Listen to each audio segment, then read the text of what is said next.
Hello YouTube. At the request of a fellow poster on eastsideboxing.com named Big Yank Val, I am making a video where I discuss the prison industrial complex. I'm sure most people are real familiar with Dwight D. Eisenhower's farewell address where he addressed the military industrial complex. Well, between his leaving office and the current day, we also have a prison industrial complex. For a supposedly free nation, the United States has quite a high rate of incarceration.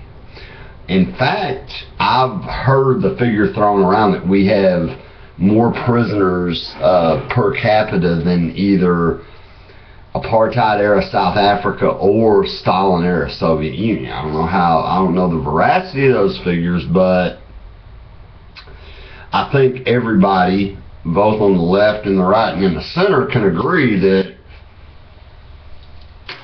for a supposedly free country, we got an awful goddamn lot of people in jail.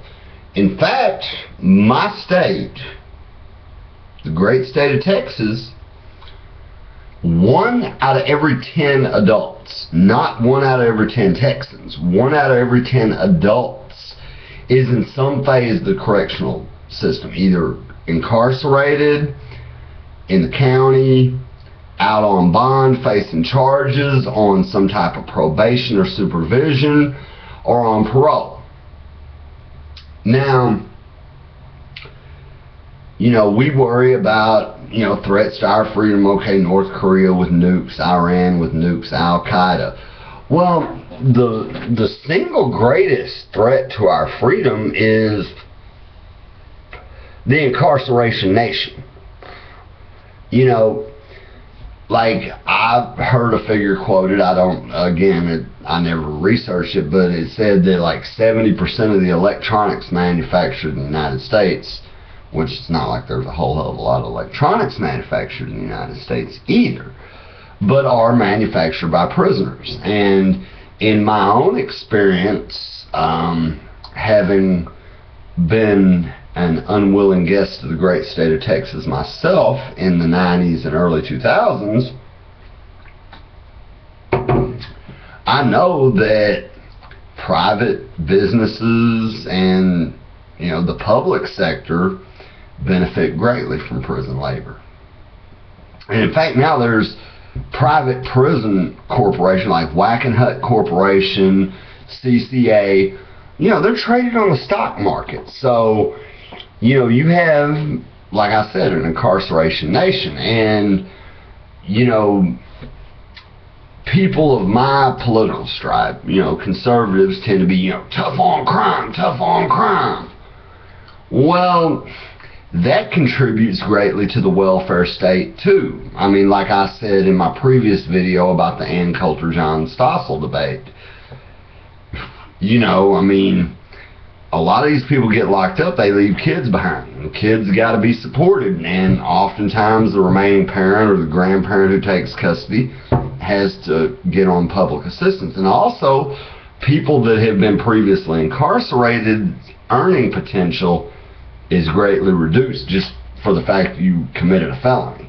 Now, back in the day, before computerized background checks and shit, you could lie and you get away with it. In fact, I had an uncle that worked as a machinist for General Dynamics and also ran a stand at a gun show.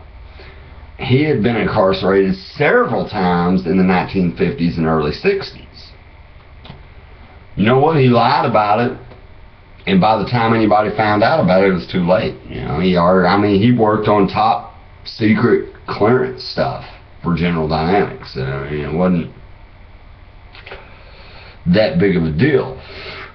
The powers that be, they like this, not only for basically slave labor.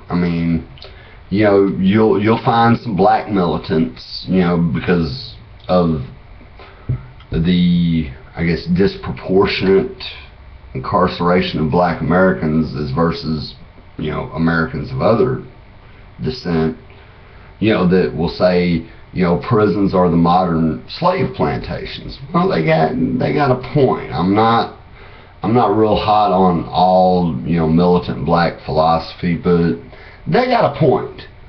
Now, another thing is they create a ready-made class of second-class citizens. Okay, first of all, once you go to prison, you're probably going back because, working at McDonald's and long periods of unemployment and, is going to probably encourage you to commit more crimes, get caught again, and then go back to prison. And then also, there's another economy. I mean, how many relatively uneducated people work for the prison system as guards, as whatever? Doesn't take a whole lot of training. I mean, GED and high school diploma along with a couple months of training generally is enough for somebody to obtain a job as a prison guard. And then it's not just guards. You have probation officers, parole officers, secretaries, janitors, maintenance men that work in these buildings that support this. You have a whole that's why it's called the prison industrial complex. It's an industry. And,